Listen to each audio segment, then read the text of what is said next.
ano nangyari? Bakit ganoon? Tingnan ninyo. Alam niyo ang katayuan natin ngayon?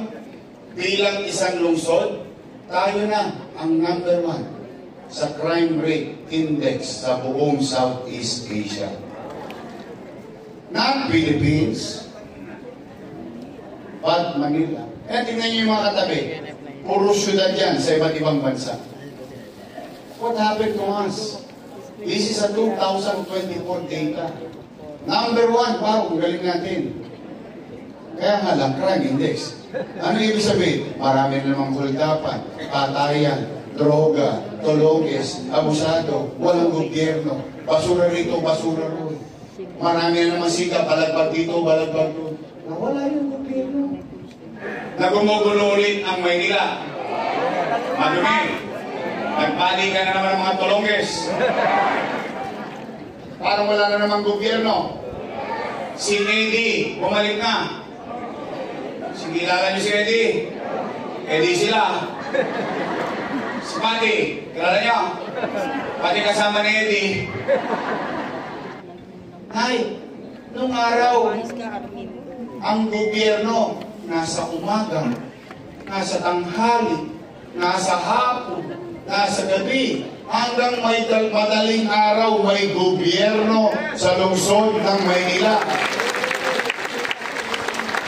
Namimiss nyo yun?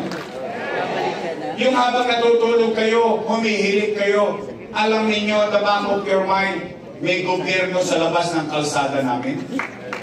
Namimiss nyo yun? Namimiss nyo na ba ang gobyernong mabilis kumilos?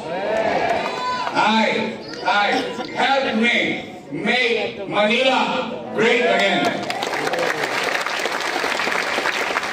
Pangapat at panghuli, para uwian na.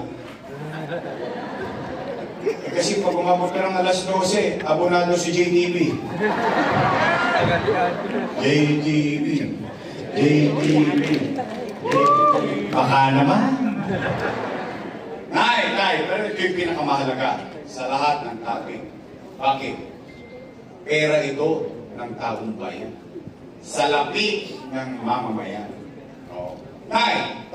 Itong mga dati kong kasama na mga inalagaan ko, noong araw, puro papuri sa akin. Para ako nasa simbahan, papuri sa'yo, papuri sa'yo. Ngayon, ako na ang pinakamasama sa mata nila. Nalulungkot lang ako, pero hindi naman tayo tungkol sa politika eh. But it is sad na ganun na lamang nila kung anong sabi ng mga ito? Si Yorme, maraming iniwang utang. Narinig ninyo? Yun lang naman sinasabi nila, no? Pero hindi pa kayo nakarinig. Nakarinig na ba kayo anong ginawa nila ng 3 taon? Wala pa. Pero narinig nyo na, maraming iniwang utang si Yorme. Tama ba rin? Gusto nyo malaman yung sagot? Gusto nyo malaman yung sagot? Abay, dapat lang. Bakit? Pera niya yan eh. Pera ng taong bayan niya. Gusto nyo bang sa akin nyo mismo marinig yung sagot? Abay, dapat din. Abay, bakit? Leaders should be responsible enough.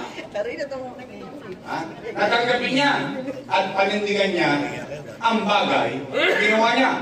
At hayaan niya ang taong bayan ang humusga sa kanya kung ang ginawa niya tama o mali. Tama po ba? Matanong ko lang. Ganito. Taas ang kamay ng may mga anak dito. May anak kayo? Hindi, baka dalaga pa kayo. Dalaga pa ako yun. Ayoko naman ulaan. May anak kayo lahat. May pamilya kayo. May apo kayo. Real talk. Kapag walang makakain ng pamilya niyo, gagawa niyo ng paraan. Hindi nga. Talaga?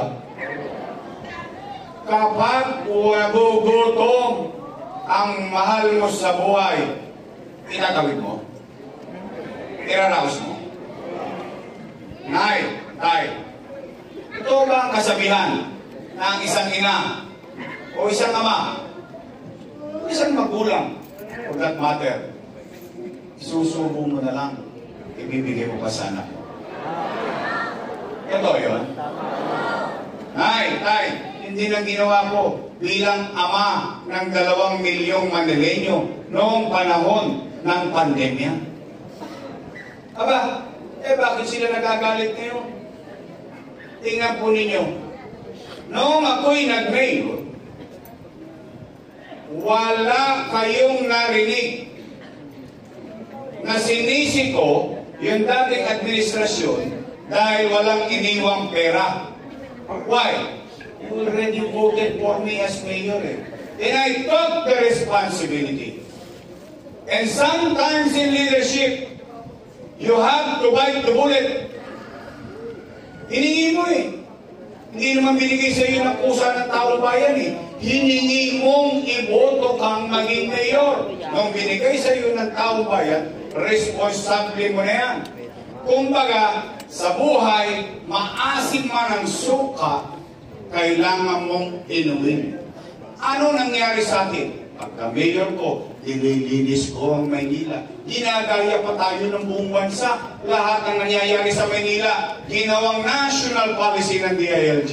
Pinakamahabang tax amnesty. Pero mo wala ka ng pera, nagta-tax amnesty ka pa ng 6 months. Nagkatrabaho ang mga tao. Pati senior citizen, nagkaroon ng oportunidad makapagtrabaho ulit. Dumadami negosyo. Umaangat na tayo. Paangat na tayo ulit sa kalumukan. Boom! Pandemya. Ano nangyari ng pandemya?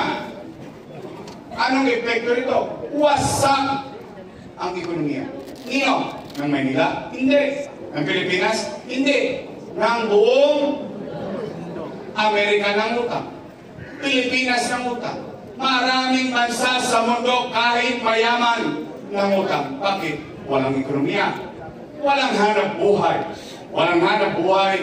Walang trabaho. Walang trabaho, walang pizza, walang pizza, walang chicha. Tama mali? Natatakot ang tao. Nangangamba ang tao, maglalakdang. Paano pagkain namin? Paano kalusugan namin? Anong sinabi ko sa live Facebook ko, sa Capital Report? Sabi ko, Nay! Ay! Lolot-lol ako, mga batang Maynila. Umanatag kayo. Diyan lang kayo sa Getty. Steady lang kayo. Kapag wala na akong maibebenta, wala na akong mautangan, nakita nitong relo na ito, ipatata sa kutok kay tambunting makaraos lang tayo. Ano nangyari? Ano naging epekto? You've never heard me complain. 3 months. 3 months. And I challenge them and each and everyone who knows the city of Manila. 3 months, hindi ko inuwian ang pamilya ko.